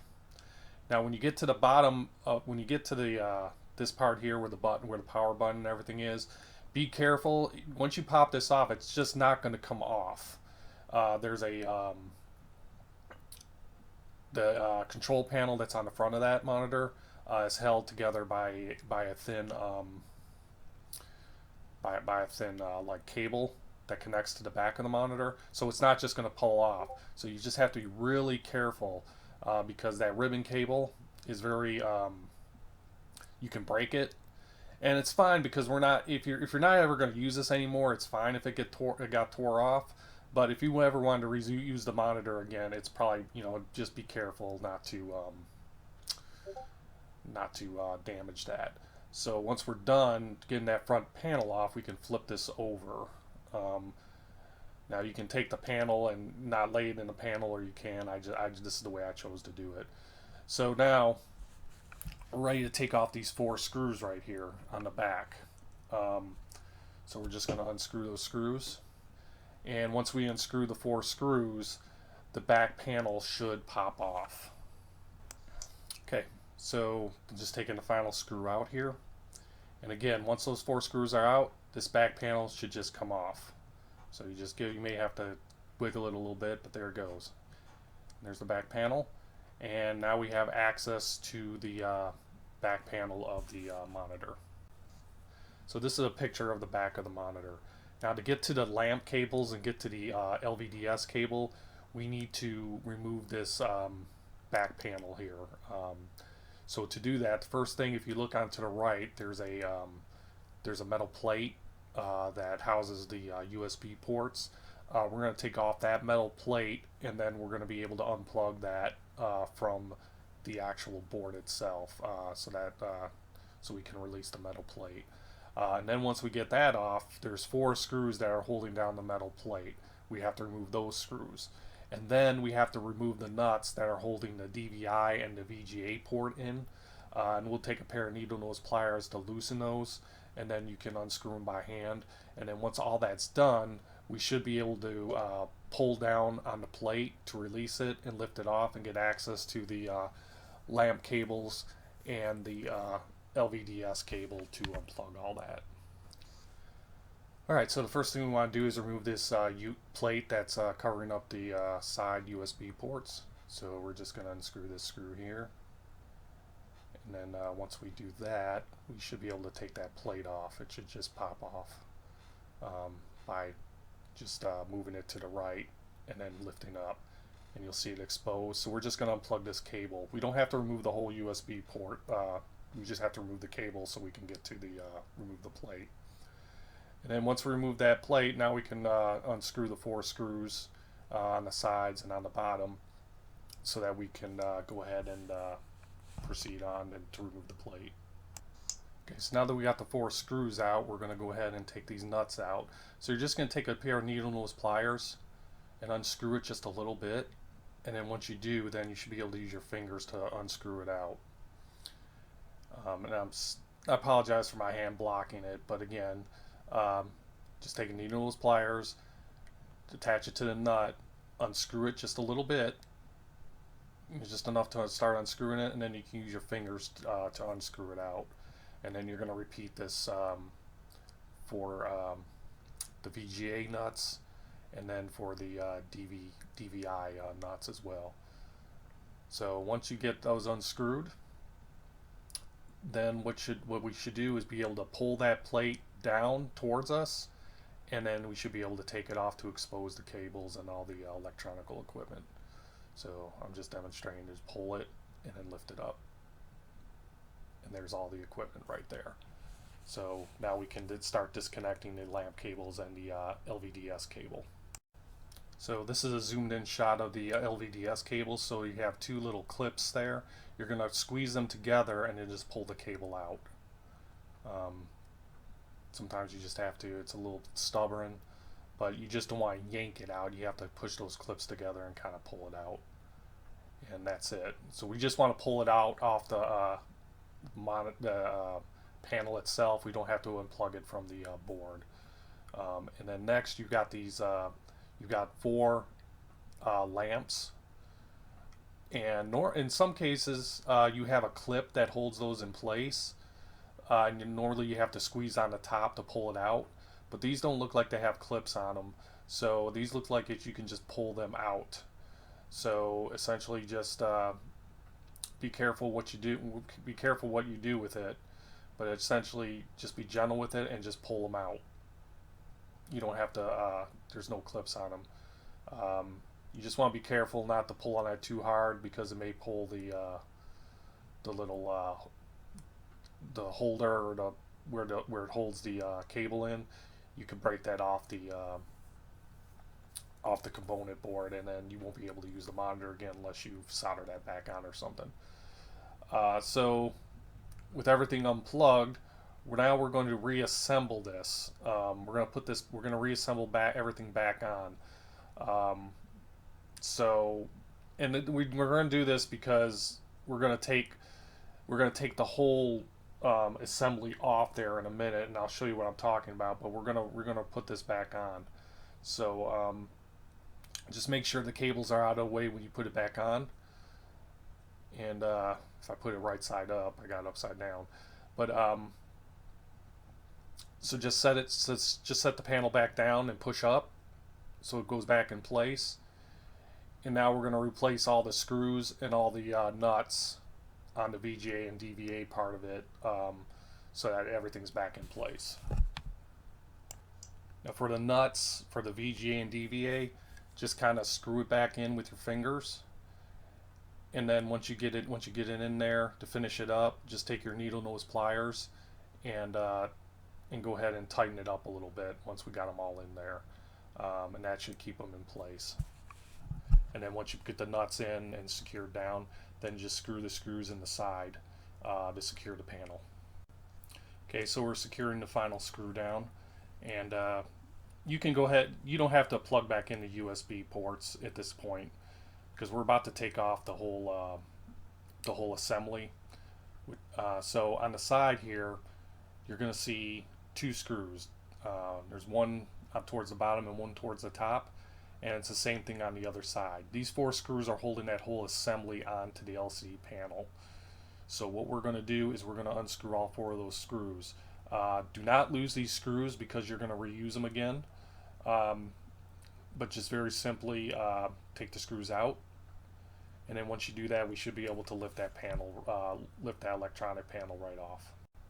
Okay, so now that we got the last screw out, this we're going to take off the electronic panel. At least that's what I call it. It should just lift off, and then there we go. We have access to the LCD panel, and that's it. You decase the 17-inch monitor, and you have the 17-inch LCD panel. Now you can just fast forward to sub step F, which is to add brackets to the LCD panel itself. Okay, so this sub step is to decase the 19-inch monitor. Now, if you've already done the previous sub step, which is to decase the 17-inch monitor, then you need to fast forward to the next sub step, which is F, which is add brackets to the LCD panel, as you do not have to do this step since you're updating a 17-inch monitor. But if you're doing a 19-inch monitor mod, these are the parts that you're going to need. You're going to need a 19-inch monitor that's 1280 by 1024, and the model I'm decasing is a Dell 1908 FPC. Now, the monitor that you're using may be different. Most Dells that have a gray back usually disassemble the same way, but you may have a different model monitor. You may have a Samsung, you may have an HP, you may have an IBM. These monitors are going to be different for each on how to decase them. So for other models other than Dell's, you may have to go online to search to see how to decase those monitors. Now, in the description below, I've decased a few different types of monitors that work, and most of the LCD panels are the same size when you take them out of these monitors. However, some of them are a little bit thicker. So in the description on those panels, I put in there certain steps to take to alter the some of the measurements and the steps that we put in here. For example, like I did an IBM monitor, and that LCD panel is a little bit thicker than the one with the Dell that we're about to decase. So what you're going to have to do is I put in the description some little tweaks that you'll have to do to these directions to get that panel to fit properly if that's what you're going to use. But generally, if you're going to use the Dell monitors that have the gray back, most of them are the same, and they pretty much decase the same way as I'm showing you now. Other than that, what you're going to need is a Phillips head screwdriver. You're going to need a flathead screwdriver. You're going to need a set of the precision screwdrivers that I suggest you get, and basically we're going to need a small flathead screwdriver from that set to help decase this monitor. And once you got all those parts ready, we can go ahead and decase this Dell monitor. Okay, so now we're going to decase the 19-inch monitor. This is a Dell 1908 FPT monitor. One thing that you're going to notice is in the power, there looks like there's a cable there. I did reassemble this so I could show you how to take it apart. So in your case, you would power it on first to check to make sure it does work, and I can tell you that this one does work. So make sure you put power to it and test to make sure the monitor does work. Now what we're going to do is we're going to get our, I use a precision screwdriver, or a thin one, a small one, and basically on the side here you have a crease here where for the front bezel, for the screen on the front. And basically what we need to do is we need to take that off first. So essentially what we're going to do is we're going to take a screwdriver and this precision screwdriver and put it in there, and we're going to try to kind of use your screwdriver as a lever kind of stick it in there in between the crevice there and just try to snap a little bit off. Because once we snap a little bit off, then we'll take a bigger screwdriver and kind of go around the whole perimeter of the bezel to snap it off. And this does take a little bit of work. Again, like I said, I use a precision screwdriver, a small little screwdriver, but you can use pretty much anything you want to get in between there. Just make sure not to hurt yourself, or make sure that you don't like slip up and scratch your screen. But as you can see here, I got it started right there. Just got a little bit up like that. So now I'm going to get the bigger screwdriver with the bigger head on it, flat head, and I'm just going to get in between here and kind of turn it so it starts popping that off on the sides there. So as you can see what's happening here. Now when you start going towards the top, you can start trying to pull it off as well. But when you start going, when you start doing the bottom and the top, you kind of want to stick the screwdriver in the crevice and kind of pull on it like a lever. So you kind of like pull it up. So like in this case, like right here, when you put the screwdriver in there, and there you go. So yeah, so then you're just kind of like putting it in there and then pulling it like a lever, you know, to pop it all off and that. And then you just kind of, in some cases when it starts loosening up, you can pull on it and it starts coming loose. Now, when you get to the when you get to where the power buttons are, the whole thing's not going to come off. There's a ribbon cable that holds those power buttons and whatnot in there, so it's not going to come completely off. You just have to be careful when you start pulling it off here, because you can rip that ribbon cable, and in case you want to use the monitor again, you know, if you rip that ribbon cable, you won't be able to use the power buttons and whatnot. So just be careful. Know that ribbon cable's there, and just be careful not to tear it or rip it off. So now that we got the front bezel off, now we can go ahead and flip the monitor around, so we can take the back panel off. So we're going to flip it around. And you're going to see on the back here, you're going to see 4 screws. 1, 2, 3, and 4. So basically what we're going to do is we're going to unscrew those screws. And once those screws are unscrewed, then we can take the back panel off. Okay, so once we got those 4 screws taken out, the back will just pop out, exposing the back of the monitor. Now on this particular model of monitor, we have 4 cables that connect to the lamps, and they're easily accessible. We don't have to take any plate out or anything like that to get to them. Now these particular cables actually have clips on the end of them, so you have to pinch the clip to lift it up so that you can pull it out. Now sometimes these are kind of difficult to get out. Sometimes you pinch them and they won't pull out, and they're very difficult to pull out. In this case, they're pulling out pretty easily. But if you were having problems pulling these out, you could get a pair of needle nose pliers and use those to kind of get a hold of the clip to push it down so it lifts up, so then pull it out with your needle nose pliers. But in this case, they came out pretty easy by using our fingers. So we got the lamps pulled out. Now we need to get to that LVDS cable. Now to get to the LVDS cable, we need to get the electronic chassis off there. At least that's what I call it, and that's held by these 4 screws here, or 4 screws altogether. There's 2 screws on each side, so we have to unscrew those screws to get that off. So that's what we're going to do. We're going to unscrew the 4 screws, 2 on the left side, 2 on the right side. And we're going to keep those screws handy, because we're going to reuse those screws to put our brackets on the sides. So once we get the 2 screws off the one side, go ahead and get the other side. And once we get the screws off, this chassis will come off pretty easily. Just be careful when you lift up on it, because remember the LVDS cable still plugged in, so and those cables can be short. So if you pull on it too quickly or too hard, you can pull the cable out and damage it. So once we got those out, then we should be able to lift this up and get to the LVDS cable. Okay, so with the screws out, we're just going to lift this up. And there we go, and as you can see, there's the LVDS cable still plugged in. So we're going to have to go ahead and unplug that.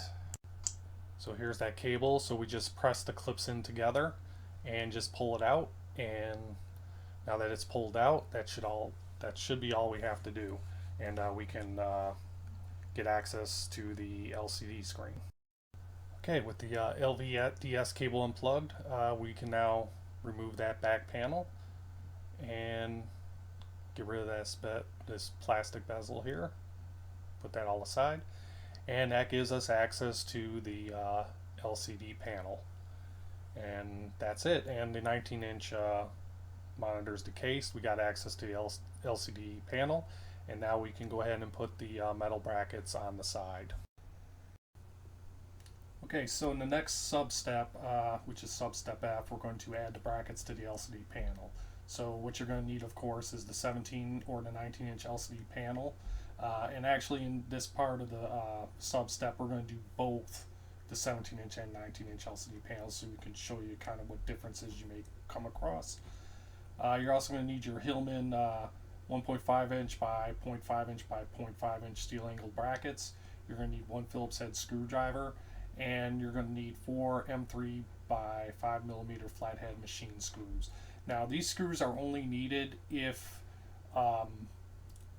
the screws that attach to the side of the monitors, there were no screws that attach those. In our case with the Dells, those screws are provided, so you'll just reuse those screws, but in case you lost them or they didn't come with those screws, then you need the M3 by 5 millimeter screws so that you could so you can attach the brackets onto the side of the LCD panel. So now if you look at this diagram here, let's look at the one to the left first, which shows the back of the LCD panel. So you see where the brackets are, how they look, how they should look. So there's 2 legs on the brackets. One has like regular holes, which you put the screws through, and the other one has what you call, I'm just calling them oval holes. I guess that's used to adjust the bracket. So when you put a screw in, you can adjust how the bracket's going to come up or down. So basically, the one with the screw holes will go towards the back of the monitor, because that we're going to attach the LCD panel to the back of the Arcade 1UP bezel. So those brackets need to be towards the back of the monitor. So to give you more of an example of what I'm talking about, if you look at that middle picture there, it's the side view of the LCD panel. You can see what I'm talking about. So you put the brackets in, and again, you see the leg with the oval holes. That's where you'll put your screw in. And on the brackets that you bought, there should be 3 holes. You want to screw in. You want to use the middle hole to hold that screw in. Now, if you couldn't find the three hole one, you can buy one with the 4 or the 5. That's fine. If you buy one with the 5, just use the middle one again. If you find the one with the 4, just use the 2nd or the 3rd hole. But notice the notes that I put in here where it says bracket flush with the front panel. So that the edge, there's a little bit of an edge, to the bracket. So we want to make sure that's flush with the panel, because if that's extruding out, what's going to happen is when you put your plexi or your acrylic of your bezel on the front and screw it down, it may cause the acrylic to bend, and we don't want that to happen. So as long as that bracket is flush with the front panel, that won't occur. And again, to give you more of an example of what I'm talking about, if you look at the 2 pictures to the right, the first one on top where it says bracket must be flush with the front of the LCD panel, so within that diagram, the little pic to the left of it shows how the bracket's screwed in, but it's protruding out the front of the panel a little bit. That we don't want that done. The little picture on the right shows you how it's flush with the front of the panel, and that's how we want it done. But I also should note that the bracket should not exceed the top or the bottom of the LCD panel either. So if you look at that picture of those two examples, you'll see the one to the left shows, even though we use the middle hole, it's exceeding the top of the monitor, and we don't want that to happen. So the one on the right is the way to do it. Even though we were using the first hole, by using the first hole, we're not exceeding the top of the monitor. Everything's staying on the side of the monitor. So that's how we want these brackets to line up. So in conclusion, just basically, the holes are going to go towards the back of the LCD panel. When you put them on the side of the panel, we want to make sure the front of the bracket, when it's on the front of the monitor, make sure it's flush, and make sure the bracket's not exceeding the top or the bottom of the LCD panel. And when I show you the video, you'll see more what I'm talking about. Okay, so we're going to add the brackets to a 17-inch and a 19-inch LCD just to show you the difference between that you can run into. The 17-inch in particular, where it'll probably exceed the top a little bit, one of the brackets, and just to make sure that to show you how to make the brackets flush with the front. So we got our brackets and our screws, and if you didn't have screws, the Dells had screws on the side of them that held in the chassis. But if you don't have those screws or you lost them, then you'll have to use your M3 by 5mm flathead machine screws that you purchased on Amazon. So here's the sides, and these are the screw holes that we're going to put them in, and we're just basically going to now screw in one of the brackets. And keeping in mind that when we attach the bracket, we want the slotted holes or the oval holes attached onto the monitor itself, and then the regular screw holes we want to point towards the back of the monitor. Okay, so here's a different view of what I'm talking about.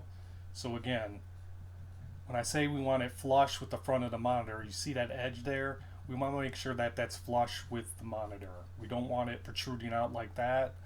We want it to be flush. So once you got that flush, then we can go ahead and put the screw in there to hold it in place. Okay, so now that we got the screw secured in place, again, we're just going to, we can move it a little bit. And again, we just want to make sure that that edge that's pointing towards the front is flush with the monitor on the front. You don't really, you don't necessarily, it may be a little, it doesn't have to be flush in the back, just in the front. And again, the reasoning is because when you put that plexi acrylic on your front of your bezel, we don't want the again it scratched up or it bending that plexi, so we want it flush so that it will that plexi or acrylic will sit on there straight without any bending. And so we'll continue putting the other brackets on. Okay, so as I was putting the bracket on on the other side, you'll notice that the bracket's protruding out the top of the monitor. And again, this is what we don't want. We don't want any of the bracket to protrude out the top or the bottom of the monitor. So therefore, as you can see, the slotted hole, normally we put it in the center slotted hole. We're going to move that down and put it in the one to the left, the slotted hole that's to the left. That's where we're going to put the screw. It should still hold in place, and you still shouldn't have any problem with it holding the monitor in. But again, we just don't want it protruding out the top or the bottom. So we want to make sure we make the adjustment to move it down a notch and then screw the hole in the slotted hole that's to the left. Okay, so now that we got our final, we're screwing down our final bracket, that's it. So we got our brackets into the 17-inch monitor. As you can see, the screw holes would be on the back, because we're going to attach this to the back of the Arcade 1UP bezel. And then if you flip it over, you want to make sure that those edges are flush with the front of the monitor. So you just have to just use your fingers to go across them, just to feel that, make sure that they're flush and your finger doesn't stop. If it goes over, everything's good. So now we'll go over to the 19-inch monitor and put those brackets on there. So for the 19-inch monitor, we're doing the same thing. We're going to put it on the center slotted hole. We're going to make sure that the edge is actually flush with the front of the monitor, and we're just going to screw the brackets in with our screws that we took out. Okay, so we're putting the final bracket on there, and everything's set to go. We didn't run into any issues with it exceeding the top or the bottom. So again, just make sure that the screw holes are pointing towards the back of the monitor, and if you flip it over, just make sure that those edges are flush with the front of the monitor. Just use your fingers to go across the top and the bottom. And once you confirm that, that's it. We have our brackets on here, and LCD monitor's prepped and ready to go. Okay, so that concludes part 1 of this series. Hope you're enjoying it so far. Depending on if you're doing a 17-inch or 19-inch mod, if you're doing a 17-inch mod, you'll continue directly to part 3. If you're doing a 19-inch mod, you will have to do part 2, as that'll be a continuation of step 4 as far as preparing parts and whatnot for the 19-inch LCD panel mod. So thanks for watching, and see you in the next video.